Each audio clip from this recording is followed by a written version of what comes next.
the social curator herself, Jasmine Starr. Hi, y'all. What an honor and what a privilege. Thank you. Thank you. Thank you. Thank you. I don't know about you, but ladies and gentlemen, I've always heard when it comes to an investment, you bet on the jockey, not the horse. And what I just saw on this stage was three of the most incredible jockeys. I was standing up there giving, yes, amen. And what I realized was that I am a first-generation Latina. My father's from Mexico, my mother is from Puerto Rico, and my dad is a pastor in East Los Angeles. So the crowd is really quiet. And I was like, yo, we're in Texas. I think this is where God was born. And we have no response going back and forth. But what I know is there's been over 100 people here to serve you well. And in the hallway, I had the opportunity to ask them, what is in the water?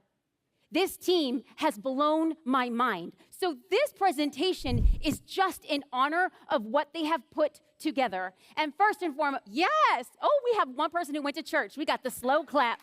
We got the slow clap. Ladies and gentlemen, why I am here today is I would love for us to have a conversation. And this is a conversation around two main struggles as agency owners. Today, we're going to be talking about SOS, selling on social. So what I want to focus on is the reason we're here is, yes, to get to know each other, but if by the end of this presentation we have a little bit more clarity on, number one, how to get more clients.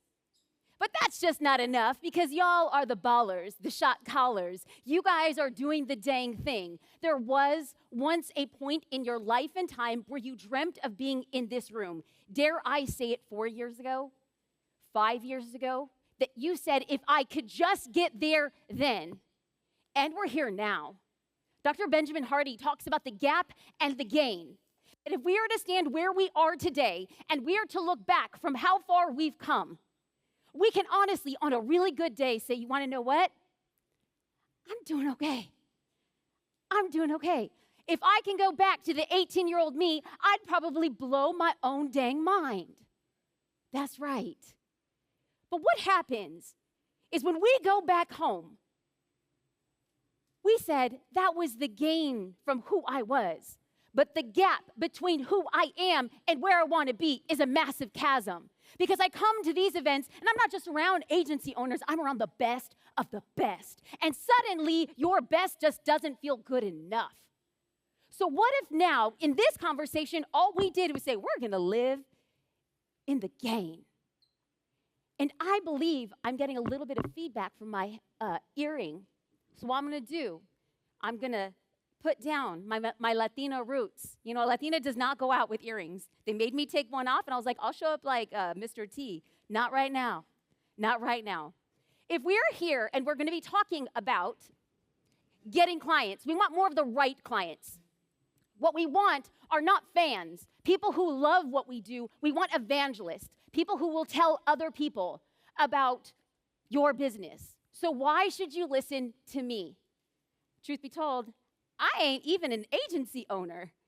I am the proud founder of Social Curator, and we empower small business owners to market their business. We have a DIY platform for SMBs. Now, we empower them with the tools, the resources, and the scheduler. So the fact of the matter remains, I'm a law school dropout. I'm a first-generation college student. My dad didn't learn how to read until he was about 24, and he was teaching me around that time when I turned around 11 years old. I'm a little bit slow. So what I know is, can I build a business that serves business owners in such a simple way so that I could step on stages and serve you in a very simple way? So I speak to thousands of business owners every single day. And the good news is I'm speaking to your future customers. Our users and members of Social Curator are your future customers. So what if we just look at this as an opportunity for you to say, that girl knows how to get more of what I want? Yes, I do. And I'm so happy and honored to walk you through that. Because not only are we speaking to them, we have data, we have analytics, we're watching trends, where are people getting stuck? We have the numbers. So their next step is to go to you, and you, and you. They are waiting and ready to hire an agency. But I have bittersweet news. Many of them don't trust you. And I get it. You're amazing, and you over-deliver. And what they tell me is they're afraid. They're afraid of spending money and not seeing results, whether or not their agency gets them. They don't actually know what it is they're getting. And I wonder, whose fault is that? In fact, just last week, I was speaking at an event, and it was Inc. 5000. This is the 5,000 fastest growing business owners in America. And at the end of the session, a woman raised her hand and she said, Jasmine, should I be working with an agency?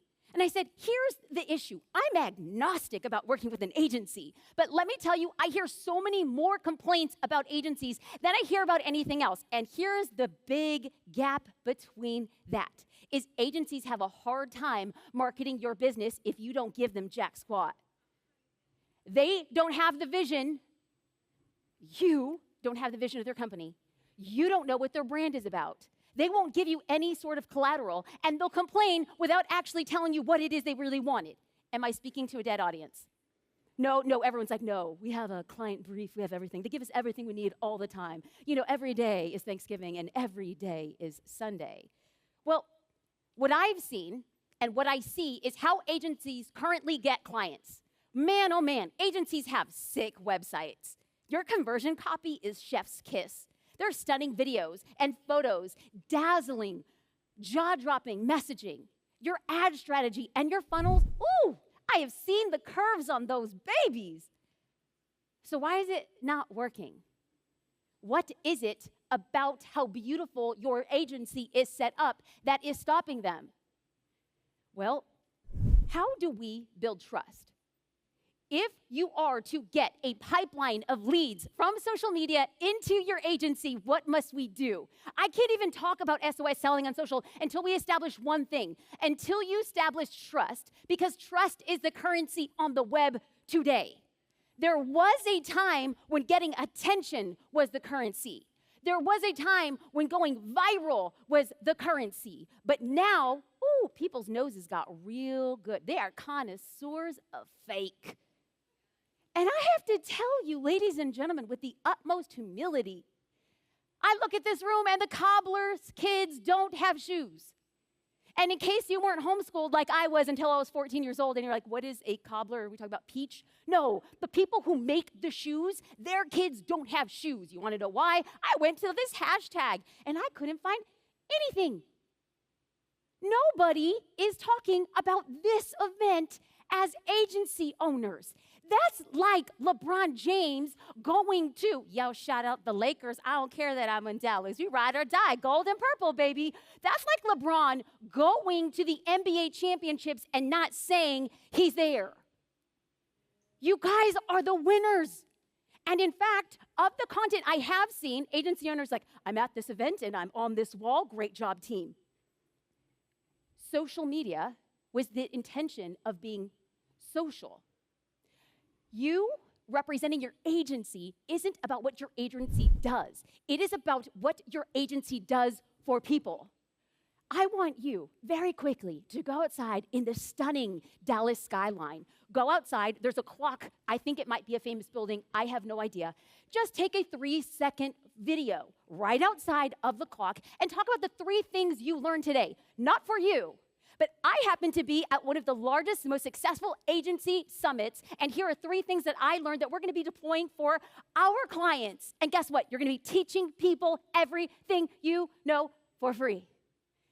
So, I say this owning the fact I am not an agency owner, and yet I have inbound requests to do agency work every single day. And I tell people, I am not in the game of building an agency. So it makes me believe that somehow people trust what it is that I'm doing, and they're saying, can we pay you based on what? My savvy? My joie de vivre? No. They want to pay me because they think I know what I'm doing. And here's the fact of the matter. You know what you're doing better than anybody else. My question to you is, do people see it.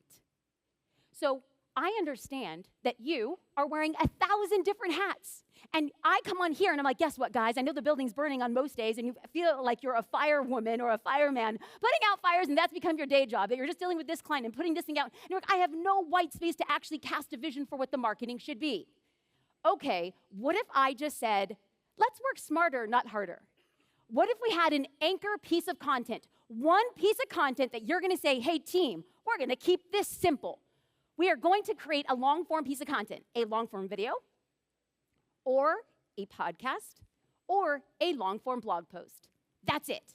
Our intention here is to be consistent with one long-form piece of strategy. I'm going to use this example, although I will tell you, I do long-form videos, I do long-form podcast, and I do long-form blog post. So let's break this down as a simple example. If I'm creating a podcast around 45 to 60 minutes, what I'm then doing is focusing on the strategy. Now, here's the thing. Our job, founders just said, our job is to create systems and processes. The minute I did this, I created the system and I turned it over to the team. And I said, team, here's the vision. Here are our KPIs. This is what we're going to do. A long podcast, then we break them into shorts for platforms like Instagram, TikTok, and on YouTube Shorts.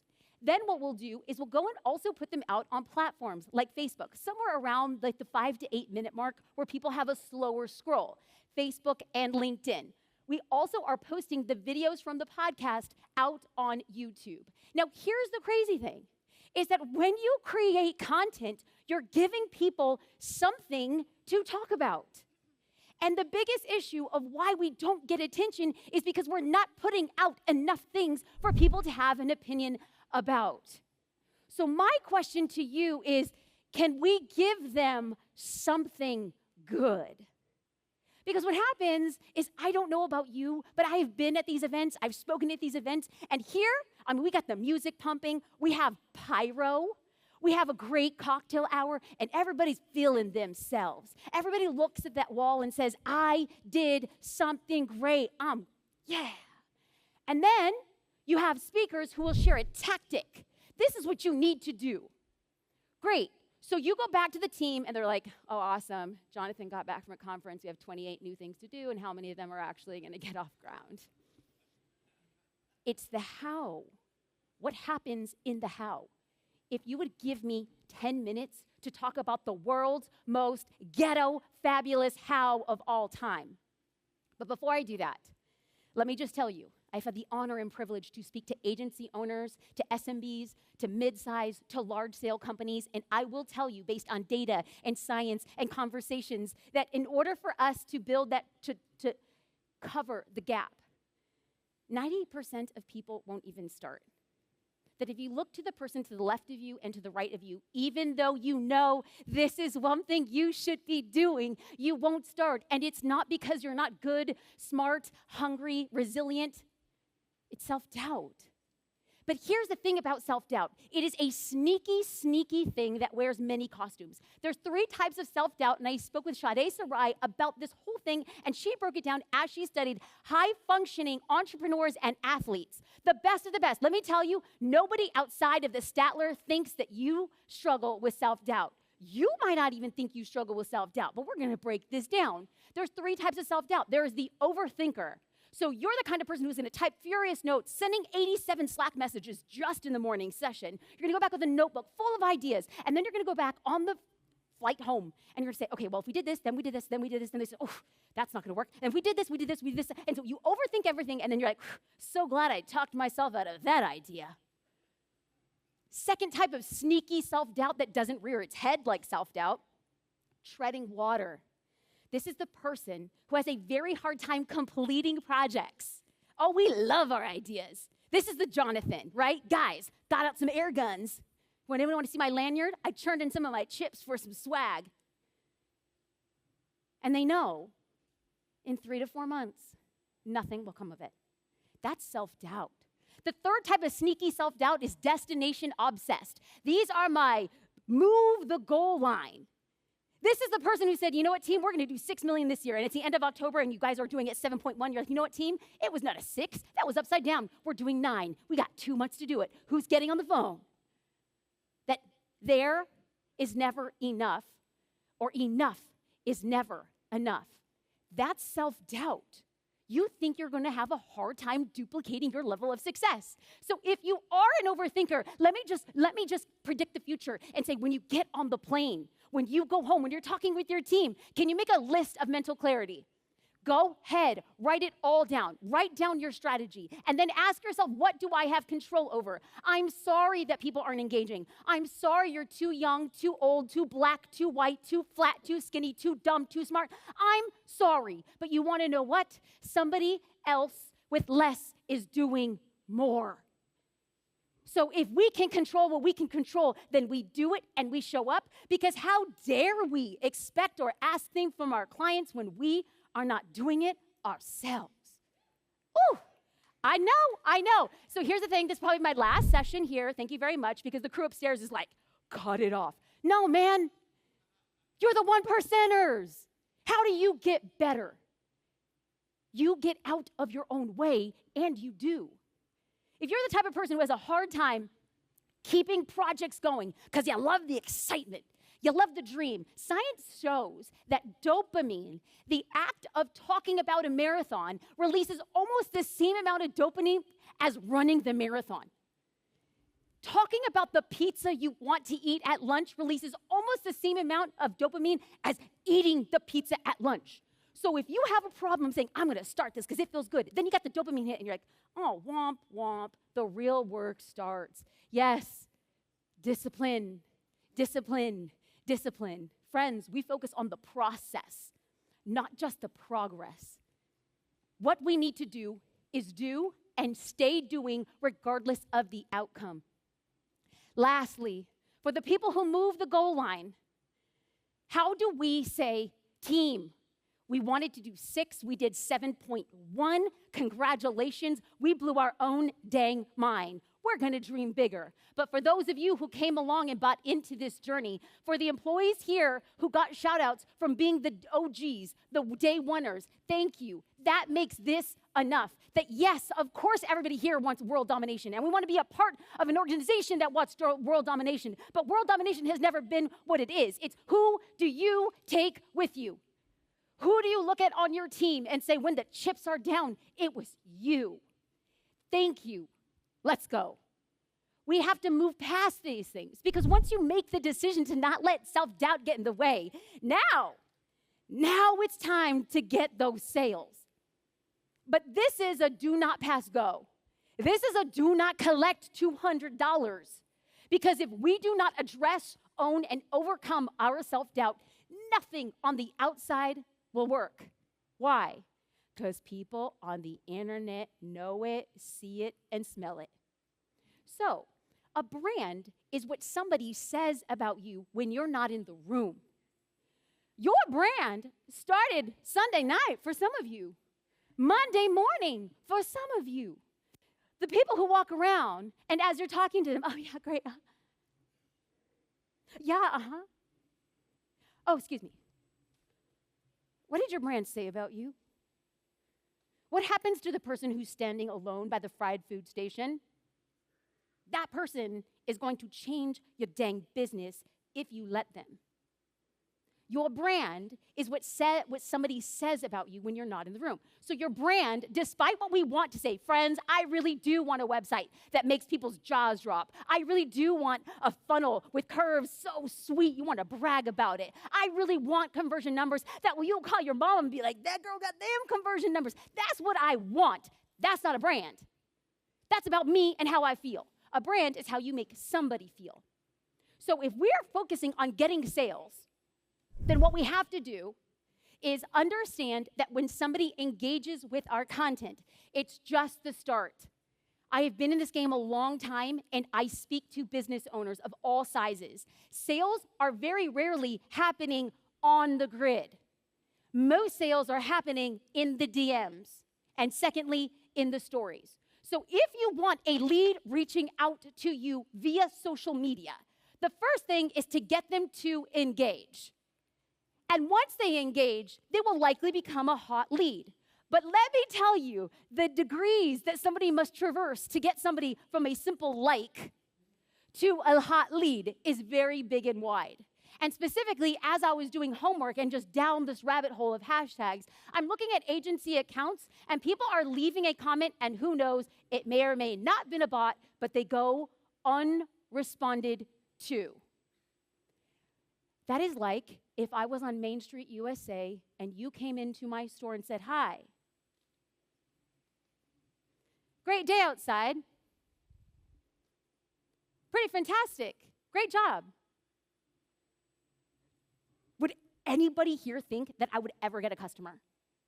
And yet, that's what many of us do on social. We let the hellos turn into goodbyes and never agains. Ooh, that just came to me. My daddy, I was channeling my pastor. Can I get an amen? Thank you. So, if we are going to say we want to start converting our hot leads, but first they must turn from lukewarm to hot, here are 4 simple ways for us to actually do that. We're going to get practical, and I'm going to break these down one by one. We're going to choose a content category. We're going to choose a content type. We're going to create a compelling caption, and we're going to engage. Now, many of you just rolled all 18 sets of your eyes because your eyes behind your eyes behind your eyes. You just roll them so far back, all I see is your whites because you're like, we're agency owners. Right. So if I were to do a little assessment, how is this actually working? So 4 steps to figure out this assessment, to choose a content category. Here again, I understand it might be an insult to your intelligence, but work with me here. Thousands of people posting thousands of posts on our platform, and we've been able to distill which ones are doing the best. Now, if push comes to shove, please, if you don't want to use this for your agency, no problem. Go ahead, take it and share it with your audience because you're going to want your clients to do this. Behind the scenes, as an agency, can anybody testify when their client decides to post a BTS that they are totally chagrining on, they think it's going to tank, and it kills? Anybody? Anybody have a client? Nobody. Okay, great. Thank you. Because if y'all are not asking clients to aggregate any sort of video content from behind the scenes, you are missing out on a huge opportunity for organic engagement. In fact, the uglier the better. Anybody?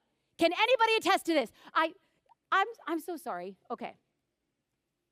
I'm actually not a professional speaker. I am a law school dropout, and I became a professional photographer, and I didn't own a camera. And then on the back of not having a camera, I built a 6-figure business in less than 12 months, and my father didn't make 6 figures in the first with his family of 7 for 3 years. And so when I took everybody to Claim Jumper, they thought I won the freaking lottery, and I looked at them and I said, I did. And the lottery is called a business. And I don't know if I could ever make more than $100,000, but if I did, my world is an oyster. And then what happened was I just started blogging and I started teaching photographers how to become better photographers when I was learning everything on the back of Google and YouTube. And we created this whole influx of people who wanted to learn from me. Me, the girl who was teaching herself on how to do this. So yes, it is poor, it is broken, it is fractured, it is hot mess, and you want to know what? It works. People see the humanity in the struggle, in the climb, in the win. And so that when I started creating resources, you guys, I was creating PDFs and I put them up on a store called eJunkie. If this existed when I started my business, y'all, game over. Then all of a sudden I started realizing I'm making money when I'm sleeping. People started asking me to consult for their businesses. And I was like, well, how much money do you have? All right. So I got into consulting, and that's where people started asking me for agency work. And I said, wait. I actually think that there's something else here. I started creating digital courses, another 7-figure revenue stream in the business. Then I started creating a membership, which was another 7-figure revenue stream in the business. And then in 2020, when the world is on fire, we get placed for adoption just 24 hours with our daughter. And we bought a new house that we had to deconstruct in construction. And I was like, you want to know what we need to do right now? Build a SaaS platform. Have you ever done that? Not at all. And you want to know what? I had never become a photographer. I had never built an online store. I had never built a digital course. I had never built a membership. And you want to know what? The reason you're in the room is you will do things that nobody else will do. But the question I have for you and all of your glorious clients is, will you show the behind the scenes? Will you, like Brene Brown says, gold-plated grit is when we talk about something hard we went through, but we leave out all of the details, where social media empowers you to build an empire in public. Do you have the courage to do it?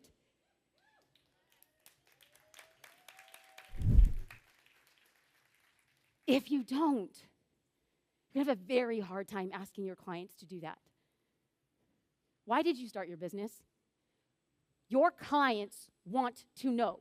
Your future clients want to know more. What are your personal insights? With a team size of 10 or 100, I have seen trends on social media that give so much insight. Is like, choose whose keys are whose, Gen X, Millennial, Boomer. And now you have people just engaging around the set of keys, and this is going and getting attention for an agency or a business. Encouragement about you, about your team, the benefits of what your agency does. I know everybody thinks everybody understands what an agency does or is. I will tell you, 99% of people don't. Why? What do I get being your client? Because let me tell you, all of you do the same thing with the same platform and you charge different prices for the same back-end work. Do you know that? No? Okay, I just want to make sure. Because if I am looking to an agency and y'all do the same thing, am I hiring your work or am I hiring a division of you and your team? Because if I'm hiring you and a division of your team, show it off. Step 2, choose the content type. I am saying this because we must cast a vision for our team. We must say, hey team, I'm in the mix. I know what's going on. Are we gonna be posting a photo, a long form video, a short form video? Are we gonna do a carousel? Are we gonna do a live? Are we doing stories? Cast the vision, set the KPIs, and let them run. But you gotta know what it is you're asking for. So I told you that I was homeschooled. I didn't learn how to read until I was 11. I've always been a slow learner. So what I did with the data from Social Curator was we see 7 caption categories that seem to be working well. I'm gonna put them 1 on every day. And then what I'm gonna do is I'm just gonna assign what type of content. Are we creating a reel, a video, a reel, a photo? Are we doing a live video? Are we doing a carousel? Now the team has the vision. Then we just reverse engineer. When do we need to make the reels? Who's designing the carousels? What's the topic for when we go live? This little ghetto fabulous system, people will try on average for about 24 days before they give it up. And what I want us to do in this room is to make the commitment, raise our hand, and solemnly swear, girl or Boy Scout honor, I'm gonna do this for 90 days without an opinion. And even if it sucks and it goes wrong, because it likely will, you're gonna have data and analytics of what performed at least better than the rest. And then you're going to repeat that again for the 90 days. Step 3, to create compelling captions. This is not new to you, but on the inside of Social Curator, we assess every single post through the HIC formula: hook, insights, and call to action. Can I tell you a secret? Yeah, that's a hook. And on Instagram, we got one line: make it good. Because y'all know when somebody clicks more, that's engagement. When somebody sends it to a friend, that's engagement. When somebody saves it, that's engagement. I don't care if you talk to me. I have to earn you talking to me. And until I earn it, I'm gonna see those likes. I'm gonna see those saves. I'm gonna see those shares. And you wanna know what? People are like, Jasmine, DMs. I answer all of my own DMs. Not because I'm great or I'm smart or I'm nice, but baby, there are businesses who charge tens of thousands, hundreds of thousands of dollars on R&D for who your followers are and what they want. And you wanna know what? You could do it for free. Answer questions in DMs. They will tell you what they want. It is very common for me and the team to go back and get common themes. We use the exact DMs that we get as copy for future offers. R&D is why I do DM. Step 4 is to engage. Now, this is going to be the most important thing. I swear, I live, I breathe consistency. But above consistency, all hail engagement. Now, for those agencies who just cannot, for some reason, get their trash together on social, I might maybe give a hall pass for 30 days if your team's intention is to go out and engage. That's it. So how can you create human connection if we've all established that I am looking at you and your team as a differentiating point? Who is going to make me feel seen? Respond to every comment. Leave comments on at least 5 accounts a day. How do you do this? You go to people who are following you. I don't care if the agency has 55 people who are following you. You go to your followers, you just hit a scroll like it's Price is Right. You click on a person, you go over, you like a few of their photos, and you leave a comment more than 4 words. We all know that comments more than 4 words in the algorithm are weighted differently, and so we're going to be giving the thing we want back.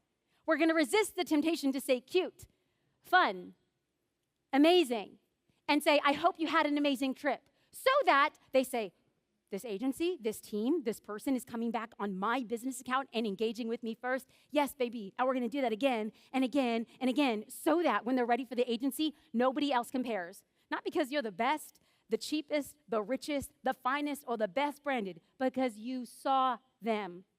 That's the game. Can you send direct messages? Abso-freaking-lutely. Can you go outside on the rooftop or by the pool and take a picture of downtown Dallas and have your team go through and sweep a database of who's in Dallas, send you a list of people who you can DM and be like, I'm in your neighborhood. I just want to say thank you so much for your business. We're around if you need anything at all. LTV, baby, LTV. Can you send a helpful link? Can you email anybody in the past to keep that business going? That's a real human connection. So your action item outside of taking a 3-second clip of that clock tower outside, if y'all go and do something, I know there's a party tonight, the Great Gatsby. I know some of y'all are going to come to the toes. When you do that, you can go into one of the mirrors, and you're going to feel stupid, especially all the guys. Most resistance from the guys. Let me tell you, it is an open sea, gentlemen. Work it. Your energy of how you show up, because if you're like, of course not. If you go in, you got a little hat going on. Let's do this. Cheese it up. Put a little Gatsby music going on behind it. 2 tips for networking with other entrepreneurs. Who's looking at your stuff? Your clients. They think that's valuable. They like you. They think the fedora is funny. Own it. So we're going to send 3 direct messages. Now, for anybody who's just like, no, Jasmine, no, here is a template. This is a little bit of fill in the blank. This is Mad Libs. You fill in this blank and send 3 today. Now, some of you are taking a picture because it seems like the thing to do, and you're like, never going to do that. Here's a short one for you, too, right? Because my dad always says, excuses are like patooties. Everybody has one. So are you going to find a reason for your success or an excuse for your inaction? Because here's the thing. Just like Biggie Smalls, if you don't know, now you know. You can't claim to say, I just didn't know it meant so much for me to do it. In review, we're going to choose your content category. We're going to choose the content type. We're going to create a compelling caption, and we are going to engage. Like I said, not rocket science, but you want to know what? Sometimes you just need to come up and have a breather and say, we got to get back to basics. I'm really happy to say, congratulations, you absolutely, positively know what to do. You're going to go home. You're going to go into the Facebook groups, or you're going to go into forums, you're going to go into communities, and you're going to talk about the ideas. I was so inspired. Billie Jean rocked my world. Hope for AI. Now we're leveraging the next future for total domination. We have plans. The team and I, it's going to be about action. I'm no longer who I used to be. I'm going to have my 2025 breakout year. Yes, I am. Beautiful. I want that, and I believe that. But I want to be very clear here. This is where you choose. Because if you were not doing the 4 steps with consistency, 90 days straight, no break, if you were not doing that before and you made the commitment to do something different to get different results, then you're going to have to choose. Because let me tell you, the days are long and the nights are longer. Let me tell you that one day you're like, if another thing goes wrong, 3 things come at you. Like this is like a drive-by, go wrong. Absolutely. This is where you choose to say, I cannot go back to who I was. This is where you choose to say, you know what, team? We're going to write blog posts that nobody reads. We're going to create posts that nobody engages with. We're going to speak to empty rooms. We're going to record podcasts that nobody downloads. We're going to go live and nobody watch. And we're going to make an offer that nobody takes. We're going to do that with a smile. And we're going to act like our future depends on it. Because our future depends on it. But behind the scenes, anybody here, or I will just stand in front of you and tell you there have been so many nights where I ask myself, what am I doing this for? Why do I wake up in the morning and say, gut punch, thank you, sir, may I have another? Why do we do this? I copied what I saw. I copied resilience. I copied hope. I copied determination. And I learned how to create purpose in a trailer park. I told you where my family comes from. I come from a long line of lawn keepers and hotel cleaners and cooks. My dad was a cook at a college, and my sister and I would go with him on the weekends, and we would clean off those tables, and I dreamt with every fiber in my body that, my God, one day if I ever went to college. He woke up every day, 6 days a week, and he would listen to the soundtrack, don't judge him, this Paisa from East LA, California, to the Little Mermaid scenario, like, under the sea. Under the sea. There was not a happier Mexican at a grill than my dad and his twin daughters cleaning tables. But what happened before that? What I've realized is that purpose isn't present. Purpose is generational. That the work you're doing now is not even for you. I learned purpose. My grandmother is from a hill town in Puerto Rico called Ciales. And at the time, it was a place that didn't have running water, and kids weren't going to school. And my grandfather proposed to my grandmother and said, we're going to go to America, and we're going to live the dream. They ended up in the Bronx, and the dream turned into a nightmare. So they packed their bags and moved to East Los Angeles, California, where my grandmother knew not a single person and barely spoke any English. She worked at a sweatshop sewing basketballs in the summer and bikinis in the winter. And she was making things that she herself could never buy for herself or for her children. And she took 3 buses to work.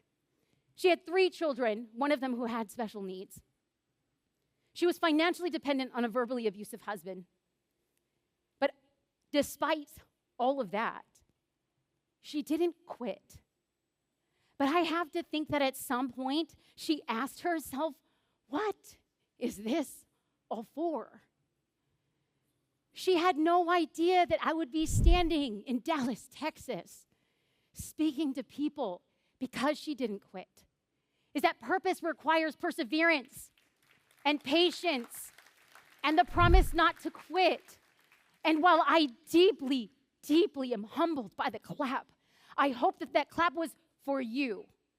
Because there is somebody in your future who will point back to you and say, thank you for those late nights. Thank you for dealing with grace for that client. Thank you for making the hard decisions. Thank you for not giving up. Thank you for modeling me the very thing that will set me apart. And that is the ability to fail longer than anybody else. So at the very end, missing a tooth with an iron lung and a broken leg, I shall succeed. What we have to realize is that we are here because, yes, it feels good and it tickles our fancy. But how many of us have looked at our runway and got a nervous twitch in our eye? How many of us had said, oh my God, I'm going to keep this client and it's going to be the last thing I do, but by God, help me. By this time next year, these people will not. How many of us have been there? There will be somebody in your future who will not know the depths of the loneliness, the fear, the hurt, the joy, the success, and the aspiration. But you didn't quit. And it is because of you that they get to remain them. What an honor and privilege to stand in front of you today. I want to say thank you for not quitting. I want to say thank you for hedging your bets. I want to say thank you for being in Dallas. I want to say thank you for giving me the time and ability to say, listen, I am a nobody doing something. And I believe that the impossibilities that we dream of are the possibilities of today and the possibilities of tomorrow. Thank you 1,000 times over. What an honor and what a privilege. Thank you.